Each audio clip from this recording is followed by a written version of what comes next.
Hi everyone, it's Dave Koken along with Jim Feist, and it's Proline Preseason Week number 3. And we'll tell you in just a little bit about the regular season of Proline that's going to be back on USA Network. Let me tell you about what I've got this weekend. I don't do too many free offers because I'd rather get the money, to tell you the truth. But we're going to have a free offer this week for all of my preseason action in under the hat plays over the weekend. We're going to include the baseball as well, and the baseball has been absolutely scorching.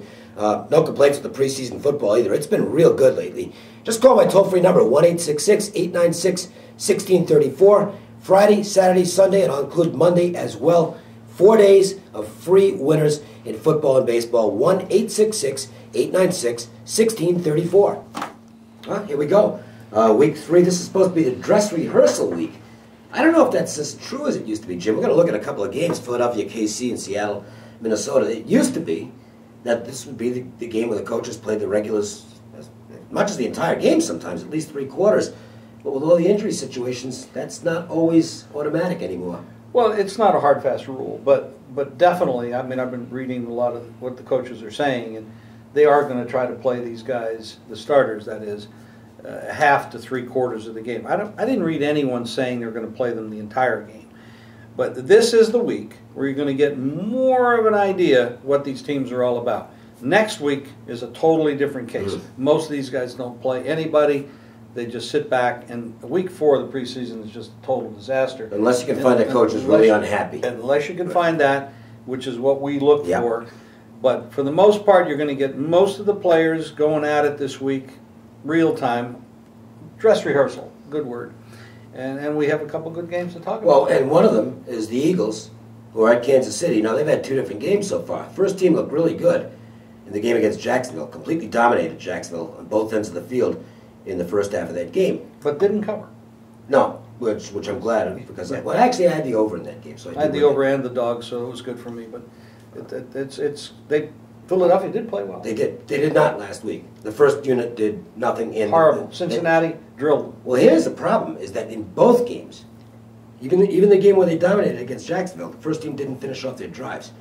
They got 9 points on field goals. Most of the points were scored in the second half of that football game. I think that's a concern for Andy Reid. This team needs to get the ball in the end zone this weekend at Kansas City a couple of times to get some flow going in that offense and show that they can get 6 points. I think that's part of the reason they're favored on the road, which doesn't happen much in the preseason. Well, you know, over the years, Andy Reid's been a throw-first kind of coach. I mean, McNabb was there. They scored a lot of points, but it was usually on the bigger plays. They didn't run the ball that much, a little bit, and they had Westbrook there, and they had decent, but nothing that's not a power running game for sure. It seems like they're the same way. They're throwing the ball. Yep. And they want Kevin Cobb to get out there. Yeah, they're throwing the ball. It looks like his style isn't going to change at all. The one stat in this game, I mean, there's only one side I could play in this game. I'm not crazy about laying anything on the road, but you know, since Todd Haley took over as the coach in Kansas City, they're 0-6 in the preseason. He obviously doesn't care about it. They've got new coordinators on both sides of the ball. They're veteran guys, Cordell and Charlie Weiss, but 0-6 straight up and against the spread under this coach in preseason.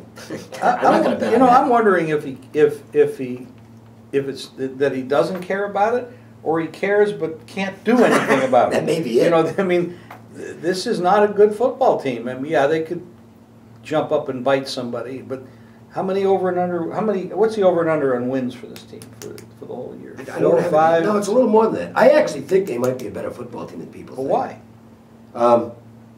I think Cornell and Weiss are going to have an impact on this team as it goes along. This is very much that old Patriots brain trust. You know, Charlie Weiss, I know it didn't go well for him at Notre Dame.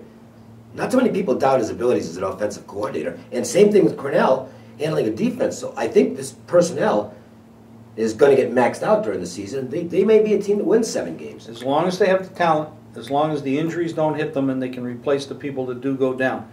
When they were at the Patriots, they also had a head coach that knew what the hell he was doing. Boy, I'll say. And they were always able to plug somebody in. I mean, yes, these guys are better offensive and defensive coordinators than they were head coaches, obviously. And I agree with you, they will be better. But how many games did they win last year? Yeah, not that many. As far as this game's concerned, look, if I had to play it, I think I'd take the Eagles. Kansas City's got some offensive injury problems, the offensive line, so you have to worry about depth. They've also got, they lost Brody Croyle. He wasn't their starting quarterback, but that means that they have to go further down the depth chart, and I think Bill Stull may end up in there in the fourth quarter. So, and the Eagles' inability to get the ball in the end zone the first 2 weeks tells me that they're going to try and score some touchdowns here. So I would have to take Philadelphia in this game. I would have to agree as well. I wonder about the total 37. Without Croyle in there, you take a little bit of that talent out, but I do look for starters to play most of these games anyway. I would think it would be an overplay. I mean, I think they're high scoring. Philadelphia can put some points on the board. Kansas City is not that strong defense. Home field advantage always plays into it, but I'd have to go that way. We'll look at Seattle and Minnesota in a moment, but let's let everybody know what's going on at Jim Fight Sports. Pretty excited about this weekend, Dave. My preseason game of the year wins this Saturday, and you can get this huge game as a free bonus when you call for my 10-day kickoff club. That's right. Call 1-866-899-9462, and the next 10 days of my executive service winners on all sports for just $10. That's baseball, preseason football, and college football starts this coming Thursday. And don't forget, you'll also get my preseason game of the year as a free bonus. That's a $50 play right here online. When you call, it's $10 for 10 days, and you get that as a free bonus. Make the call, 1-866-899-9462. This game is big. I'm betting big on it. It will win. All right, let's talk a little Seattle and Vikings. And, you know, you can't tell much from the preseason, but one thing I think I've already determined, Seattle's going to stink. They're not good. I don't like the quarterback play. You know, Hasselbeck's always hurt. I'm not sure they can rely on Whitehurst as a starter if he has to go. Their defense was awful last year, and it's been getting torched in the preseason by other first units.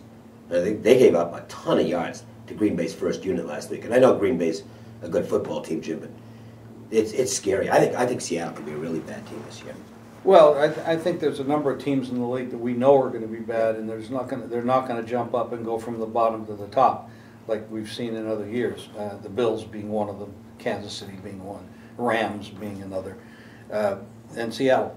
The Vikings are a good football team, and they have a good quarterback rotation, of course, the three guys they got there.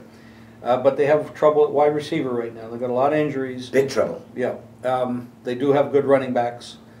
Boy, I'll tell you, in preseason, when there's moves on games, they usually hold up. It doesn't always hold up in regular season, but in the preseason, when you see a line start moving on a team, there's usually a reason. We saw it last week with Pittsburgh. Yep. It might be the same case here with Minnesota. Yeah, it could be, especially with Seattle's got some problems in terms of injuries. Willis is out, Okung's out. They're not in real good shape going into this game, and I have to tell you, they were not impressive in their two home games under Pete Carroll. The Vikings, I think their fans are going to be pretty excited to see Favre back on the field in this game. I think Minnesota's going to win this game pretty good. Pete Carroll got out of USC just in time with all the problems going on down there. And but USC's going to win more games this year than the Seahawks will. Absolutely, no question about that. My big play is not this one. Make sure to make the call, 1-866-899-9462 for my 10-day kickoff, only $10, and you get that preseason game of the year absolutely free as a bonus. And mine this weekend is it's free. You're going to get 4 days, Friday, Saturday, Sunday, and Monday. Action in under that releases football and baseball. Just call the toll-free number. That's all you got to do. 1-866-896-1634. For Jim Feist, I'm Dave Koch, and see you later.